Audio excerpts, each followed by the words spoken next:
Well, everyone, I'm really glad you're here. Again, my name is Bill Fanny. I'm part of the team here at Talk. And this is one of our weekly discussion forums around modernizing talent sourcing. And excited for today's topic. We've got some great speakers. This event is sponsored by RecruitBot, and I'm going to turn it over really quickly to their CEO, Jeremy Schiff, so he can share a little bit more about today's goals. Hi, everyone. Glad you can join us today, and welcome to our webinar. So this is Modern Talent Sourcing. Are you keeping up? I'm Jeremy Schiff. I'm the founder and CEO of RecruitBot. RecruitBot's an AI-driven platform transforming how companies find and connect with top talent. The talent acquisition landscape is really rapidly evolving, and traditional recruiting methods alone just aren't cutting it in today's market. So today we're going to talk about a bunch of different new strategies and expanding candidate access channels so you can help stay ahead of everyone else. We're fortunate to have a panel of industry experts who's going to be sharing insights on the latest trends, tools, and techniques in talent sourcing. I'm really excited for everyone who's on the panel and joining us today. And I wanted to thank you also for joining us. Excited for the conversation. So handing it back to you, Bill, from TalkTalent to lead us through this great conversation. Well, welcome. So the first thing I wanted to do is give everyone an opportunity from the panelists to introduce themselves. So I'm just going to put a quick speaker introduction slide up. And PJ, maybe you could start and we'll flow right through in the order of the slide. And everyone can give a quick introduction and a little bit about their background. All right, awesome. I appreciate that, Bill. PJ LeDorze. I've been recruiting for, I guess, going on 24 years. Spent 8 years on the agency side, and I guess the last 16 or 17 years in-house. Worked for large companies, small companies, consulted with early stage startups to, a couple of the FANG companies. And super excited to be here with this panel. Awesome. I think you're on mute, Krista.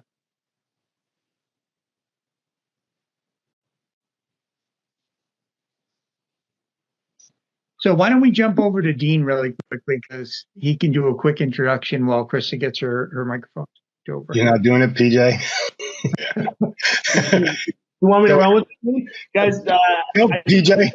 Dean needs no introduction. We call him the uncle of sourcing for a reason, because he's been a proactive member of this community in building out tools, resources, and training for, I should I put a number on it, Dean? Do we want to go? It's a big number. So I don't know if we're allowed to put a number that big on the board. But Dean's been doing this since the 90s. I've known Dean for 20 plus years. It's been a really inaugural member of the recruiting community and sourcing community for a long time. So he's one of those guys, if you need help and you ask Dean for help, Dean will help you. So he's one of the good guys in the industry for sure. Awesome. Can you hear me now? Krista, we can hear you. Yeah. Woo! Yay. Okay, perfect. Always a great time to have computer issues right when you're starting a webinar, right? My name is Krista, and I'm one of the co-founders of Talent Collective. We are a community for women in the talent acquisition space. We've been around for a little over a year. We have in-person events and a lot of virtual events, a mentorship program, and more. I personally am actually a customer of RecruitBot, so really, really excited to be here today. I've been in the recruiting space for a little over 15 years. About 13 of that was in agency, and then I recruited and was head of people at a small startup, a tech startup, for about a year and a half as well. And now I do fractional recruiting. So pleasure to be here. Thanks for having me, Bill and Jeremy. Yeah, thanks everyone for joining. I'm Jeremy. I'm the CEO of RecruitBot. Started my career getting a PhD in applied AI and machine learning from Berkeley. Started a couple of companies. The last one I sold to OpenTable, where I was running machine learning and data science, and learned a lot about how hard it was to hire for larger companies and some of the challenges therein. And so was motivated to start RecruitBot basically to make a tool that was a lot easier to find and engage with really great talent with a lot less effort with a lot more control. And so been in AI for 20 plus years and then been recruiting for about 8 now. Yeah, it's great to see everyone's friendly faces. Absolutely. Thank you, everyone, for introducing yourselves, and I really appreciate it. So we wanted to stop for a quick second. When we started putting the panelist discussion together, came up with about 10 different topics that we wanted to talk about.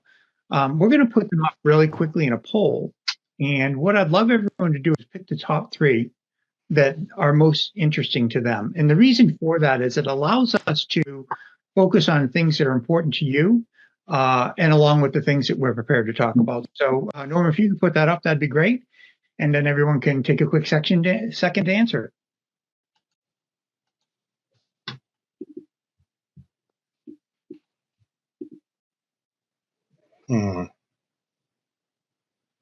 I don't think this is working the way we want it to work. Is anybody having a challenge? So if you select it for column 1, it's your top choice. Yeah, is anybody figuring that out? Mine, for some reason, is not working. Presuming that's the way it would work, it would be counterproductive to have a 1 and a 2 and that not be the way it works. Yeah. Okay, y'all got me thinking way too early in the morning. I think you have the opportunity to choose more than 3, though. Oh yeah, I'm already up on 4. All Trying right. to decide. You know what? I'm just going to press them all in here in a minute. Wow. Other than one thing I I didn't. also cannot submit. Yeah, it won't let us submit. Oh, well, interesting. So, If you scroll down, you have to answer all of them. You have to complete the survey. oh, you have to select a button for each row. Okay, Each sorry row. about that. Yep, just got it. All right. Well, while we're finishing that up, we did have one question that we wanted to start with. And Krista, you are first up on the docket to spend a little bit of time talking about it, but everyone else on the panel can certainly add their thoughts. And then if anybody, as we go through this, has any questions, just raise your hand with the raise your hand function so we can be aware of it and make sure we come back and spend a couple minutes to answer whatever your thoughts were. So the first question, our opening question, is that talent acquisition is evolving rapidly, which personally I think is insane. The life cycle of products is shortening. The emergence of new technologies coming in is accelerating. So when we think about, sorry about that. Well, I'm just going to stop the screen here because the panel is putting up a fight. But which is the most significant shift you've observed in the past year in terms of its ability to impact your approach to sourcing candidates?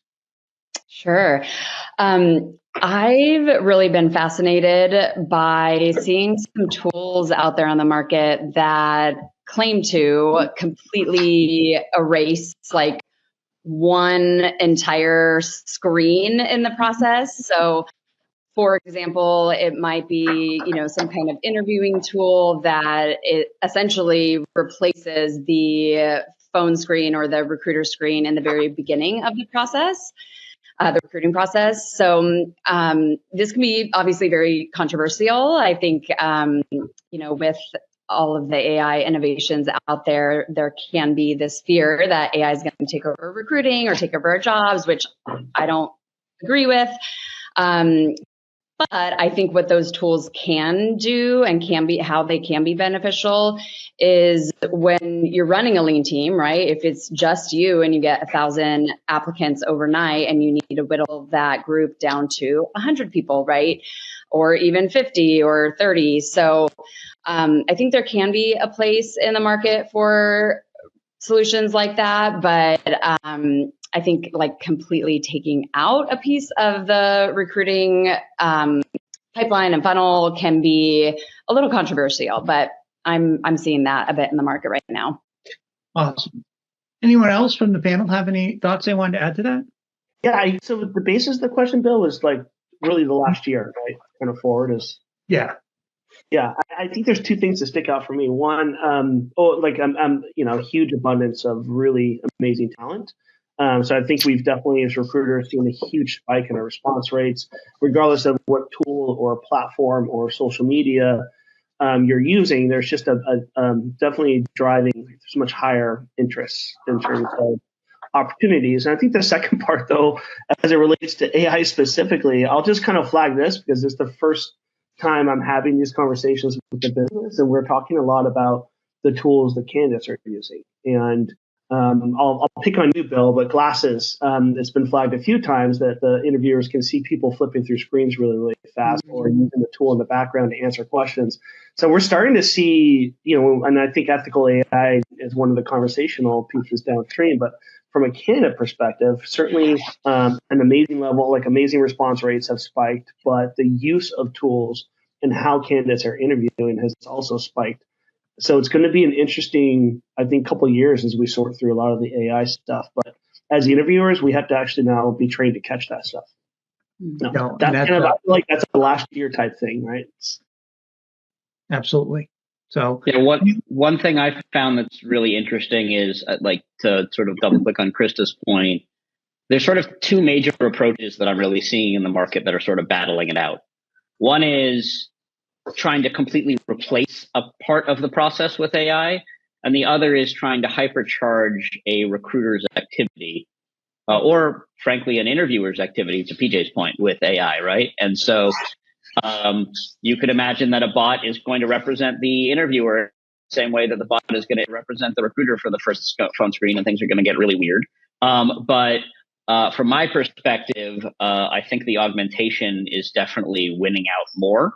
I think there's just been more adoption and interest in how do I go and do things faster. And so from my perspective, a lot of the, especially generative AI that allows to do things like automatically set up my search using a job description, or automatically write emails for me, or let me modify the emails rapidly, or help me in the interview side, help me sort of understand what questions I should be asking in a domain I don't really have a lot of expertise in. These are areas where I'm seeing a lot of excitement and adoption. So since that door has been open, we might as well get to it a little sooner. First of all, my soapbox statement, AI. No C3PO behind me, no data, there is no AI. What we are doing, and I think Jeremy will agree with, is more of I call it AI, machine learning on steroids, but you can call it whatever you want. There isn't really a true AI. Therefore, replacing recruiters is not going to happen. What is going to happen, though, is recruiters are going to learn how to be able to do certain things faster, learn how to spend less time on the more mundane things. Example, writing a job description. You could write a job description for a job developer. Now, keep in mind, and we will still call it AI, just because it writes it doesn't mean you say, oh, well, AI wrote it, must be perfect. It will not be perfect, so you need to read it. A lot of developers I know right now who have companies using AI to write code are saying we're doing more testing than we are actually writing now. We're testing the code it's writing and having to make changes because it's not perfect. It's just not. But it does do a lot of the more mundane parts of it. If you're asking it to write code to get the 6 integer from the left and the 10 integer line, sorry, I'm a coder, or it can be done in 10 lines of code. The AI will do it in 12, and you're going to have 2 lines of code that you really don't need, but that's what the AI is going to do. So people fearing it's going to take their job, no, it's going to make your job easier in some ways. Make it harder in others, because you're going to have to look at a resume and say, now, did they really write it or did AI write it? There are tools out there that will tell you if AI wrote it, by the way. And when you interview, if you're going to do it yourself, which I'm not a big proponent, recruiting is part of HR. The key term in HR is human, not AI, human resources. You can glean a lot by doing your own interviewing and talking to people. I always watch them and listen very carefully. If I hear a whole lot of typo while they're talking to me, I know they're looking up the answers. It's not hard to figure out. If they're wearing glasses, you can usually see in the reflection of the glasses. You can tell by their eyes. I mean, there's ways to do it. So I see AI as a way of helping us, making it so we can handle more. Maybe now recruiters can handle the 100 recs that some have to handle, whereas before they couldn't.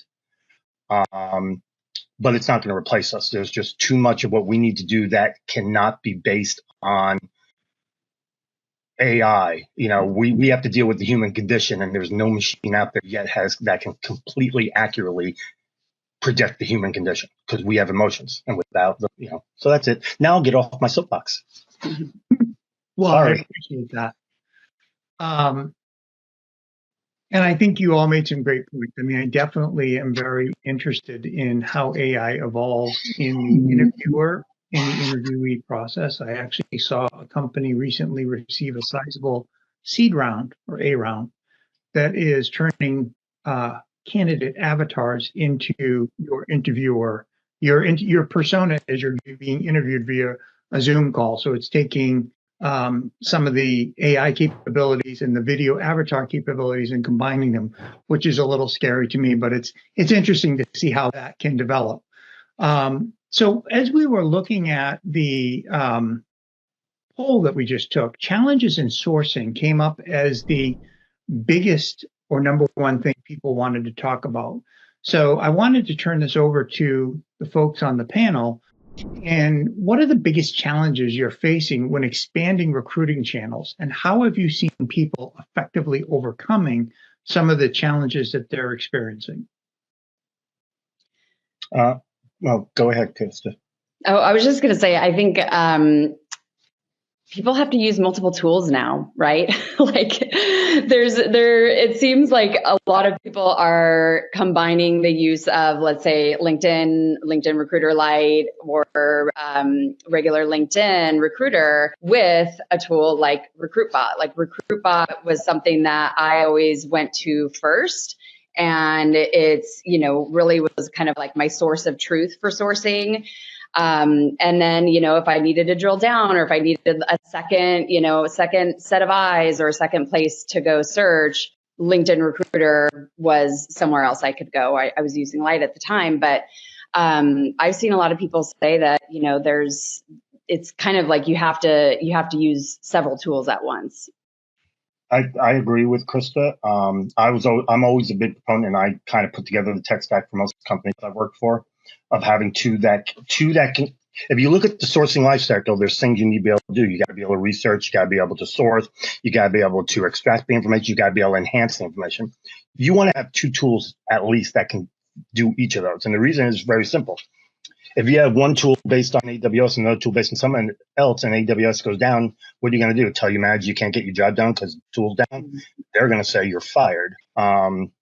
And so it's very important that you do have two tools. But more important than that, even, you need to make sure you learn the basics: Boolean, natural language, and semantic. As long as you know those, you don't even need, I'm going to regret saying this, but you don't even need LinkedIn Recruiter. You can X-ray into LinkedIn Recruiter and find more than you can find in LinkedIn Recruiter. Not saying you shouldn't have it. I'm just saying you don't have to.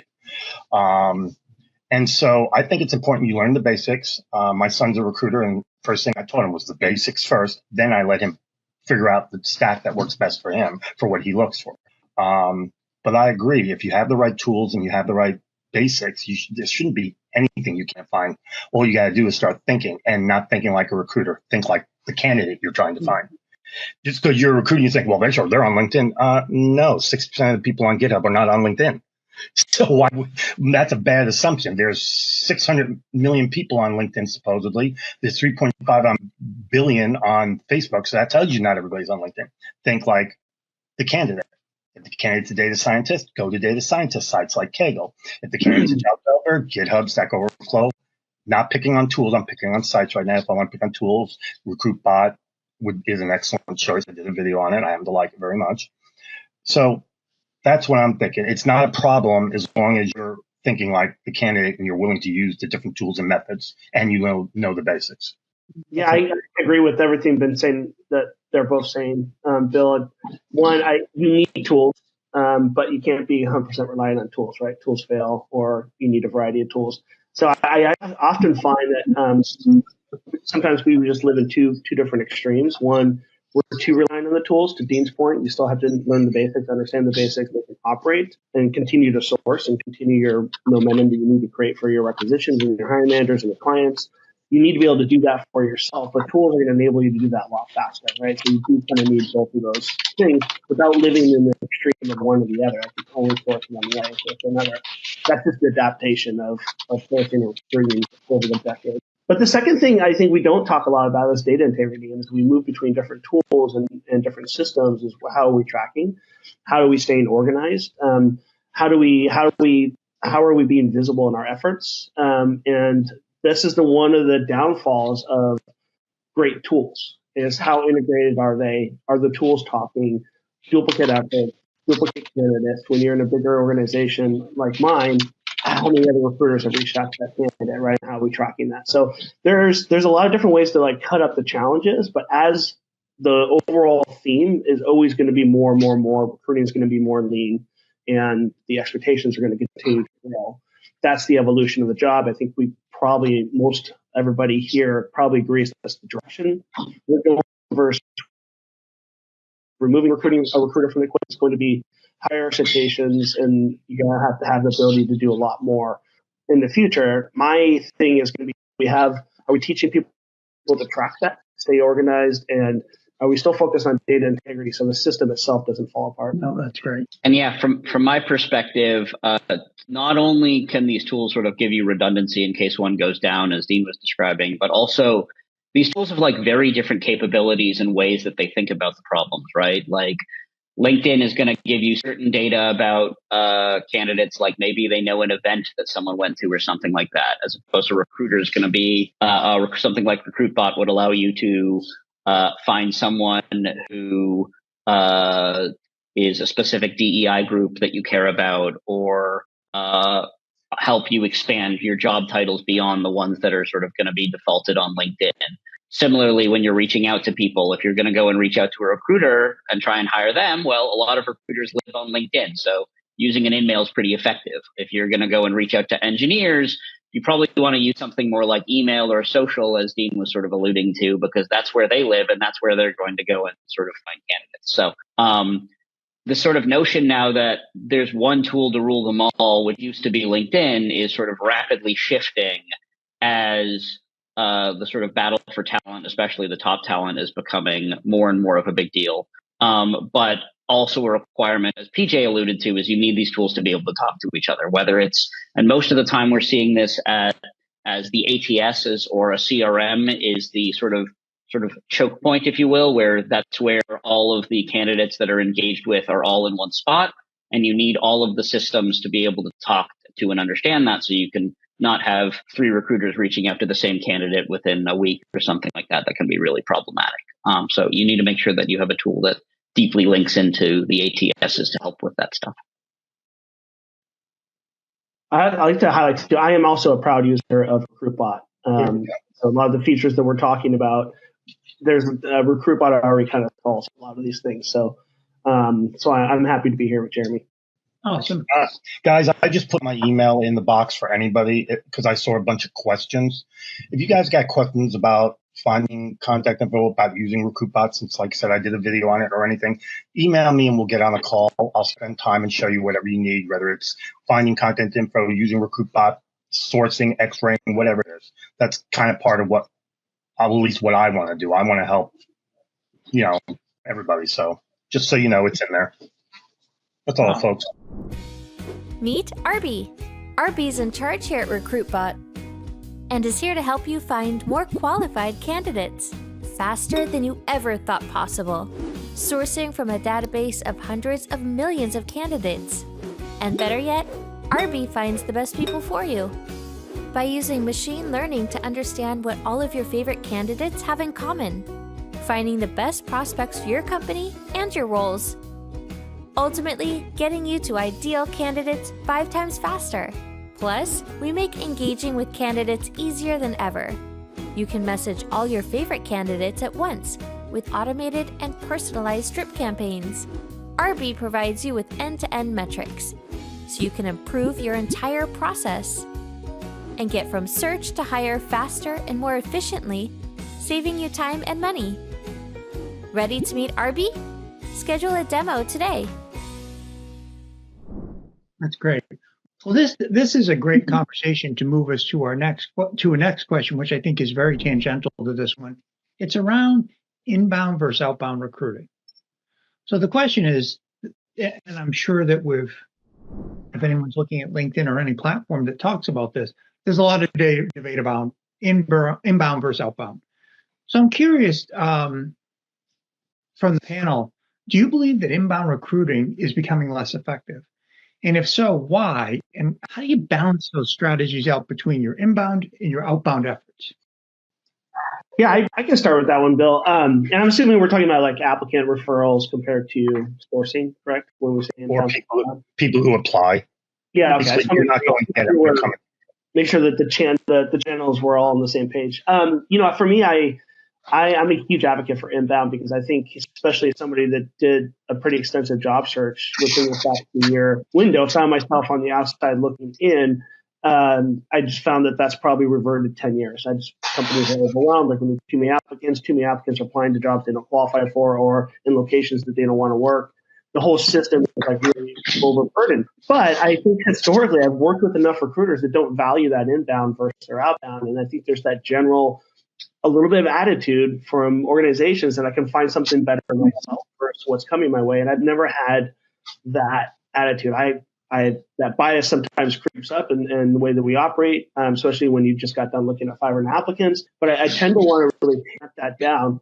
For me, I strive for what's called a balance. And when I created this 30-30-40, it's 30% of your hires by way inbound, 30% by applicant, 40% by applicant, 30% by applicant, 30% by referral, and 40% by sourcing. If you can achieve, it's not a hard line goal, but if you can achieve anywhere close to that level of balance and diversity in your talent pools, the job becomes a lot easier. You're not over-reliant on one thing, like being over-reliant on a pool or being over-reliant on your self skills. That kind of creates that really balanced 360 view of the market. So now you're capturing everything the market has to offer. So the balance between those, in my opinion, is absolutely critical and should be a goal that's measured by every recruiter, not the organization, but by the specific recruiter and their activity. Yeah, but that shouldn't be a hard. Your numbers are right. You're trying to keep that. Yeah. It's more of a goal than an actual. Hey, if you don't meet this thing, you're getting. Yeah, personal goal. Yeah. It's not.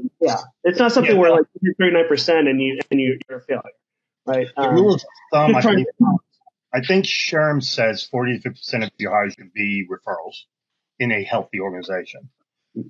That is debatable. Depends on what industry you're in. Depends on the market, because the market can dictate that a lot. I think a lot of people get frustrated with people who apply, because you'll see people like you'll see a large percentage that apply to jobs that really they probably shouldn't be, but they're saying, well, I think I can do that. And they get very frustrated with it. I know some of the recruiters I work with do. And I usually tell them, you know what? You might get 10 frogs, but all you need is one prince, and it's worth it. That's my view on it. Take a few. It's not hard. If you've been doing it long enough, I can get through a resume in a couple of seconds and tell you if the person deserves a more thorough look. So if I have 100 people look at that, I get through that in 20 minutes and be left with 5 or 6 that deserve more attention. So, I guess it depends on how quick you are. And there are tools that can help you do that. Look for the right buzzwords. There's tools that will even look for enough information to know if they really can program in Java. Yeah, I was going to go off of that point, Dean, talk about inbound not necessarily being less effective, but I think you have to have the right tools to be able to screen all of those applications, because again, you're going to get such volume. So I've seen tools like Find or Conversa that will really help narrow down the pool. There's also ATSs out there where you can do really effective sourcing within your ATS. But again, I think you have to have the right technology to be able to filter through those 1,000, 2,000 applications or referrals. Yeah, the market's getting pretty weird for 2 reasons. One, obviously, there are a lot more applicants per position, but also I don't think people realize how many people are starting to use tools to go and on the candidate side to help them scalably go and apply to 500, 1,000, 2,000. Like it's getting pretty nuts. Like I know lots of roles where they're like at companies that we're supporting where they used to have 200 applicants for a position and now they have 3,000 and they literally turn it off after 48 hours because they're like, this is crazy. We don't know what to do. I think something that's also interesting and a little unintuitive, and getting back to those sort of benchmarks that Dean and PJ were talking about, is that oftentimes people will be like, well, I have 3,000 people that applied to a position. Why would I ever go and do any sourcing? Because all of the candidates are right here. And the thing that people forget is in a market like this one, where there are a lot of people applying, the response rates are also tremendously higher than they were, let's say, 2 years ago for the exact same position. So now if I can reach out to 20 people and build a pipeline of 5 or 6 really interesting people that I've always wished I could talk to, now is actually a pretty unique time to go and do that. And so making sure that you do have balance and you are still proactively sourcing, it actually can be more, we've done some funny studies that it can be more time efficient to reach out to 100 people that are excited about than it is to read through 3,000 people on resumes, unless you're, again, a world expert like Dean who can go and do it in 6 seconds or something like that. It just takes most people a lot of time. And so it's just pretty unintuitive because you're like, oh, look, there are all these people that are active and they want to talk to me. And that's true, but you have this opportunity to like go and engage with people in a way that wasn't really true. And it's a pretty unique opportunity in the market right now. Mm-hmm. So while we're talking about tools, there was a great question in chat. I just wanted to stop for a second and bring it forward because I think it's really interesting. And I unfortunately I moved it down. I copied and pasted it, so I didn't take the person's name with it. But they're finding that they're using a lot of tools and to source candidates or find a way to get leads to connect. But not all folks are always on LinkedIn. So or respond or check emails. So they're wondering, when we're looking at these tools, what are some of the other capabilities or some of the other tools that should be considered help expand beyond being a LinkedIn-centered recruiter? Yeah, so we see a lot of different things depending on sort of what style and tactic people want. So typically there's sort of 3 major ones, right? There's InMail, which people are used to a lot. There's email, which will often get very different response rates for different demographics.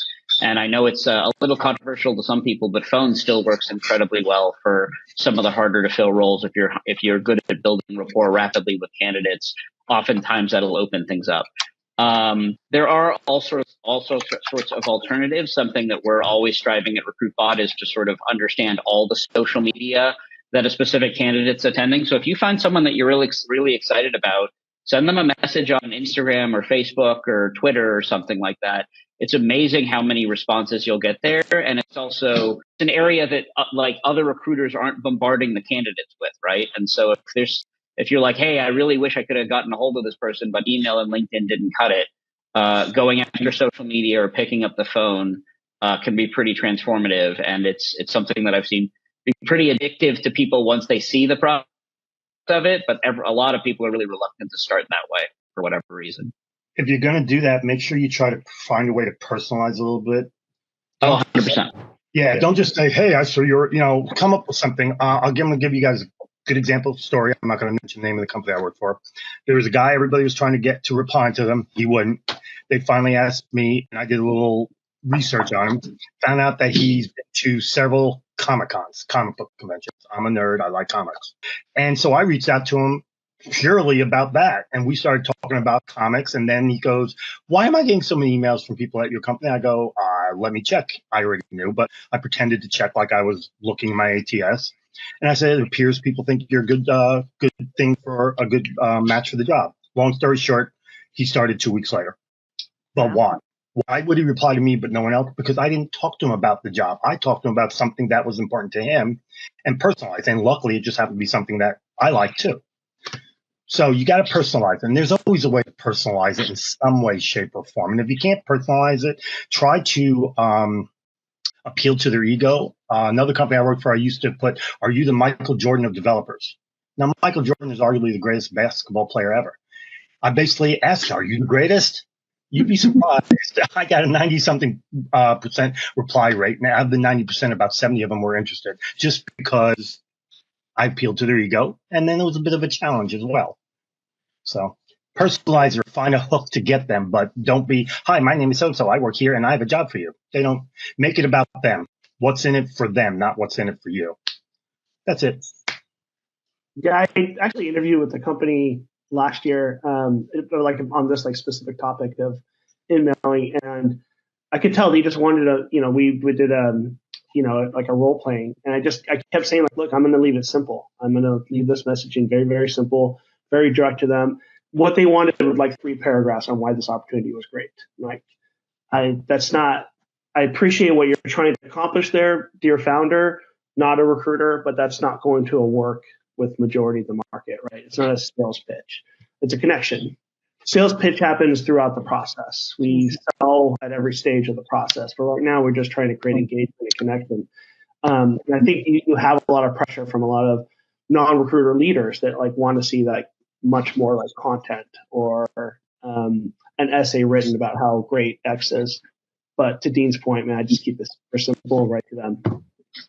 Yeah, I think that just from an outsider standpoint, there's a great opportunity to borrow from proven sales processes that work effectively well in getting people's attention. Dean nailed it to make it about the person you're reaching out to. If you write 3 paragraphs in an email from a sales standpoint, you're going to have a very poor performing email. But if you write to somebody positively, they respond. The other thing you need to keep in mind, a lot of people are getting these emails on the phone while they're moving. So if your subject line's too big, they either will delete or just not read it until somewhere later, or they'll forget about it. And if the message is too long, and a lot of them will also have one of these, I got to be careful. I have one in my room, like, okay, Google something, read it to them. So if you write it at a PhD level, that thing ain't going to read it very well. You got to keep it at statistics say 6th grade level to make it read properly. So there's 2 acronyms: KISS, keep it simple, stupid, and with him, what's in it for me? And when the me is the candidate, not you, the recruiter. If you just keep those 2 in mind, you should do pretty well. Yeah, that's awesome. So I think a great transition question that also is ranked fairly high, because we're talking a lot about tools and different platforms or things people can use, is around technology adoption, right? So if anyone went to Unleash and is now going to go to RecFest or HR Tech, you're going to see the process of how fast technology is advancing. And so it creates a great opportunity to go try new technologies. But how do you evaluate them and to decide what recruiting technologies you should adopt? And maybe as you're going through that, talk a little bit about a success or a failure that you've been part of or experienced to help give some tangible data around, okay, this is how to do it, and maybe this is a way not to do it. I can jump in quickly on that one, Bill, and I think probably Jeremy can give a more detailed answer. But if I'm going to get Jeremy on the phone to discuss RecruitBot, the quickest way for him to identify whether that tool is a fit for what I need is for me to understand what problem I'm trying to solve. Right, so I think it's a very similar approach to anything in business. What is our problem? What are we trying to solve? And then will the tool solve for that? And then you can go into like how great the tool is and the bells and whistles and everything else. But I think you tend to think about it sometimes recruiting a little bit in reverse. I want a great tool, but why? Why do you want a great tool? What's that tool going to solve? When we go to that mindset, I think we go back to the older mindset where companies would give recruiters tools and the recruiters wouldn't use them. And that wasn't that long ago, guys. 4 or 5 years ago, I can remember plenty of tools at plenty of organizations that nobody ever touched, or maybe we touched 2 to 3% of it. In today's world, I can't even fathom the idea of not using the tool, of getting a resource from my organization and then just not using it. So it's a radically different world. But so I think it starts with what's the problem we're trying to solve, and then identifying the right tool and fit. So when you get on the phone with Jeremy, he can tie that back to how they're going to solve that problem for you, right? That's this time. Yeah, I really agree. I think there are 2 themes. One is absolutely like, what is the pain point you're having, right? Hey, engineers aren't responding enough on LinkedIn, so we need X, Y, or Z, or I really wish I could target using this capability, or I need a way of getting market mapping and better understanding where we're going to build out new offices or whatever it is, right? There's usually very concrete problems that you're trying to solve, as opposed to the like, hey, we need AI. And I always go to people like, what does that mean? What problem are you actually trying to solve? And then let's work backwards with what the tool can use. And maybe AI can help. Maybe something simpler can help. The other, though, is to PJ's point, is about adoption and buy-in. So something that's always been really important to us is if we're doing any sort of trial, we always get sort of all of the different levels of stakeholders involved in the trial in the beginning and making sure people understand the value. So this is leadership needs to understand why this is valuable to them, and the people who are using the tools every day need to understand why it's valuable to them. And if both groups aren't bought in, then you're not going to get the level of adoption that you need in the organization.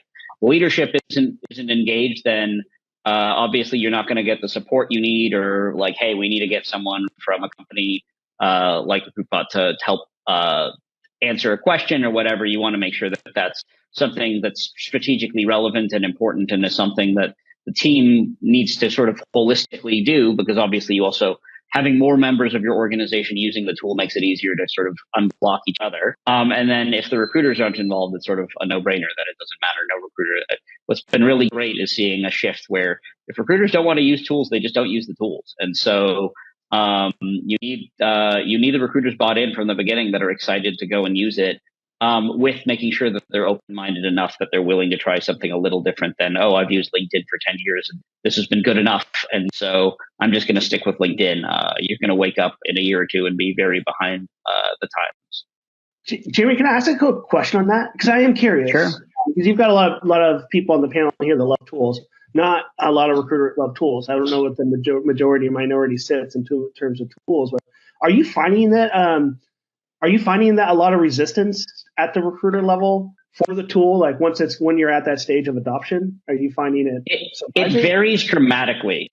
Like I continue to be surprised. There are people who are like, oh, this is the best thing since sliced bread, and I'm going to go spend all of my time in it, and things invert, and they spend more time in something like RecruitBot than in LinkedIn. And there are other people on the other side of the spectrum that they try RecruitBot for a little bit, and then they're just so ingrained in their like day-to-day patterns of, oh, I've got to get through reviewing 400 emails or 400 inbound applicants, and I need to reach out to people, and I'm used to reaching out to people on LinkedIn, so I'm going to reach out to someone on LinkedIn, even though like I know that I bought RecruitBot because I want to be using email, for example, to reach out to people and not emails. And so sometimes it can take a little bit of like, it's not that people don't want to embrace it. It's more that like people need to change habits, and changing habits can be hard. And so making sure that people are like, okay, I'm going to make a concerted effort for the next 2 weeks that when I'm doing sourcing, that X% of my time is going to be in a new tool. That can really sort of shift things in a really productive way. But that takes a commitment from everyone involved. Some people love new tools, and some people are terrified by them and think that, again, it's also this unfortunate misnomer that there is a third of the market that's just trying to like replace recruiters. I don't think that's going to work. I haven't seen those go-to-markets be effective. And to be clear, I've seen companies the last 8 years of RecruitBot, I've seen lots of companies come and go that are, we're going to use AI to just replace the recruiter end to end. And frankly, none of those have really been all that effective. If we talk about the ones that have been really effective, they're all giving recruiters superpowers and allowing them to move faster and think they're at higher level and sort of do more recs, et cetera. And so sort of really embracing that and sort of continuing to see that advantage. But I think we're also at a weird transition point. It's almost like the people who were using Rolodex cards to go and interview or to go and find people, and then the internet came around and things like LinkedIn came around. And a lot of people were still using Rolodex cards while a bunch of recruiters were using LinkedIn. And the Rolodex people aren't really around anymore because the sort of magnitudes of efficiencies were so different for the sort of people that were on LinkedIn. And we're starting to, I think, see that revolution again, where you're going to wake up. It's not bad enough now, but I think in another 2 years, you're going to wake up and you're going to say the gap between these AI-driven tools that are augmenting recruiters allows me to literally satisfy like 3 times the rec load of someone who was doing it the old way.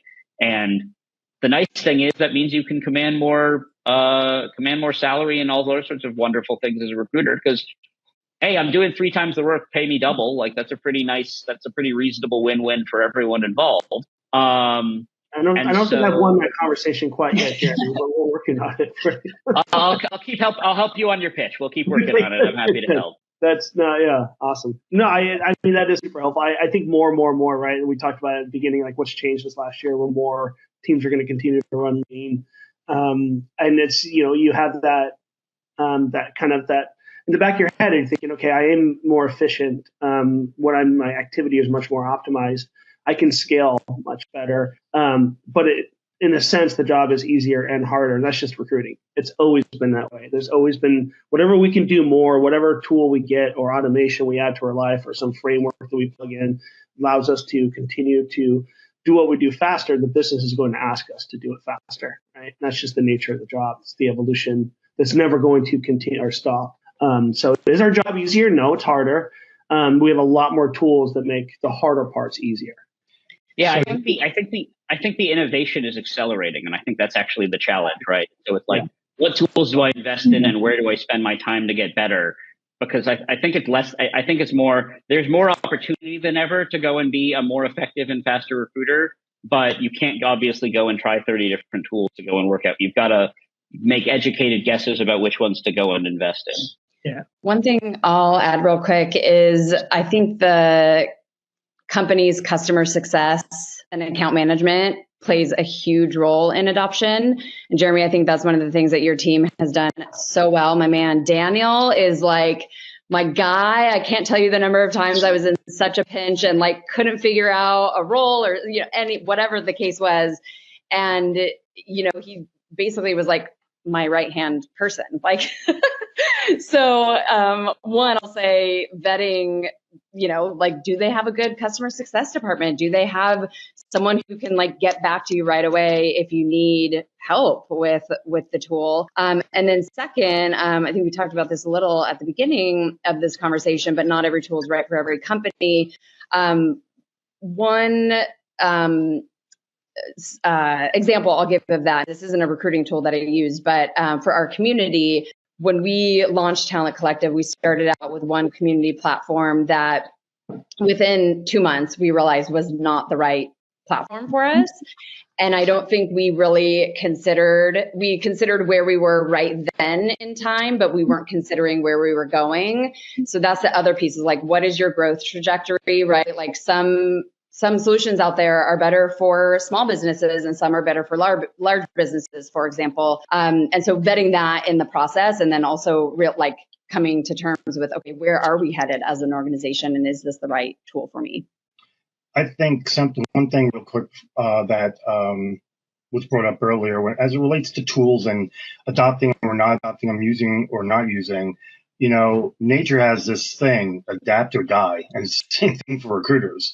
If you don't want to use tools, that's fine, but you're not going to have a job very long because people are, and they're going to be more productive. As far as finding the right tool, that's when companies, like one I have, should rely on certain people who have been around a while and understand the pain points, understand the life cycle, and understand what you needed to do, and let them take the 100 or so tools that can do it and whittle it down to 2 or 3 and then present to make a decision. When I joined the company I'm at now, we had 350 LinkedIn recruiter license. We now have 50. And that's because there were tools available that were less expensive and did a better job. Mm-hmm. But they needed somebody that had that knowledge and could do all that analysis and hand it over. That's all. Yeah, I think that's great. So one area that was brought up in chat, and I think it relates really interestingly to this tools discussion, is integration. So I know from my time in TA and HR tech, some of the best ways to solve problems fall apart when the best-in-class system can't interact with the ATS system or share data or require, there's a myriad of challenges that can happen from that lack or of integration or having a poor integration. So I'm curious in that perspective, how you look at the tools, because you could find a phenomenal tool that's going to solve your problem perfectly, but it's not going to fit in your tech stack. So how do you measure and think about that as you're looking at what's out there? And maybe, Krista, if you could start, and then we can walk through and just focus on that as you're thinking about new tools. How does integration play a role? Yeah. I think that's kind of the key to adoption, right? So, and going back to my comment about the team at the company that you're looking to integrate with, how much support are they going to give you, and what kind of support do you need, and vetting that in the very beginning of the process, I think, is critical. Kind of seeing the bigger picture before you dive in and get going. That's great. I could say, like, integration is, if you have it, I think integration is definitely a huge priority when thinking about tools. If, like, a smaller company, you have Greenhouse, you're going to want that tool to integrate with Greenhouse and have all activity captured in Greenhouse. Larger companies, we tend to operate between different systems that don't speak together, so integration isn't even a factor. And it should be the opposite. You would think one would be more Wild West than the other, but in my experience, typically the bigger the company, the more you tend to organize outside of the ATS. You kind of, and I hate the word, but you create your own second ATS to stay organized in between your systems anyway. So plugging in a tool doesn't add or take away from that already. But if you already are integrated, if you have a great system, then the tool itself, you don't want an outlier. You don't want to create that first outlier. A lot of it depends on the tool too. A lot of them aren't hard to integrate. If you're talking about going from like RecruitBot to a ATS or a CRM, that's really not usually that hard. Most of them have an API. All you're doing is searching one, downloading info, and putting it into another. It's not that hard to do. And then it's a simple API usually can cover that. If it's cool, like finding contact information, that's all it really does. That becomes a little bit more problematic, especially if you're in a company where security is very big, because a lot of those tools go to places that may not be the best to go to find the contact info. So a lot of it's going to depend on what the tool is, and then what are the capabilities of the system you're trying to hook it up to. Most ATS and CRMs allow CSV uploads. So you can create an API to do that, to just take this, put it over here. And so that can be automated. So a lot of it depends on the type of tool you're looking for. Yeah, my experience is people actually think about the problem backwards. That they think about integration first and process second, when what they really need to do is think about it the other way around. So they need to say, this is my process now. This is how I want this other tool to go and integrate with what I need to do. And so these are the steps that I will take to make sure that the data between these systems sort of reconciles. There are many ways to solve this problem. I've seen it with direct integrations. I've seen it with CSV uploads like Dean is describing.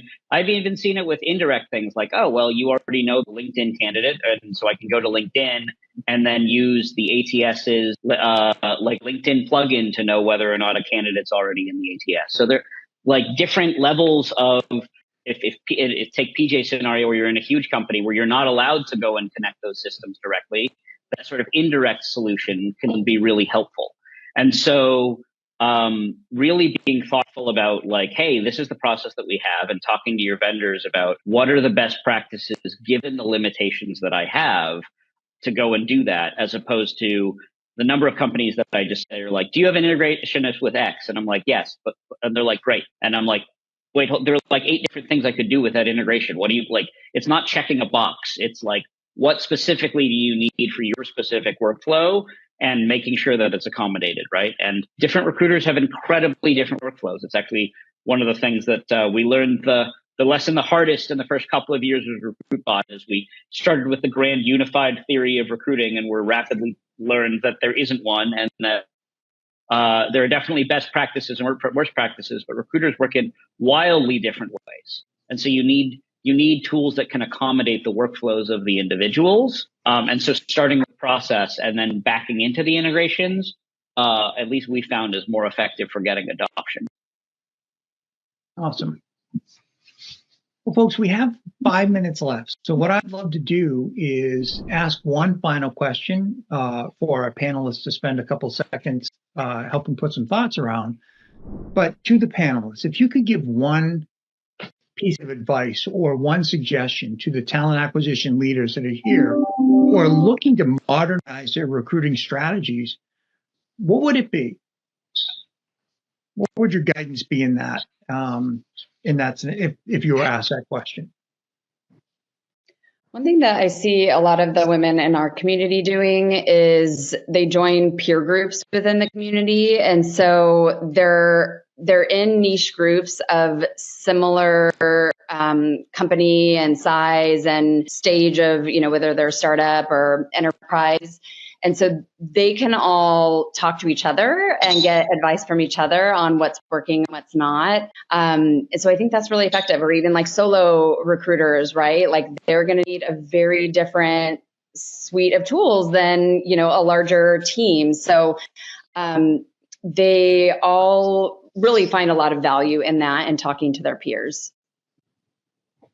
I'll say just two things, Bill. One, for two different reasons. One, it's like practical advice. The other one is I'd like to see TA leaders get back to no. And I think the tech recession was driven from a lot of different factors, but there were too many layoffs the last 2 years.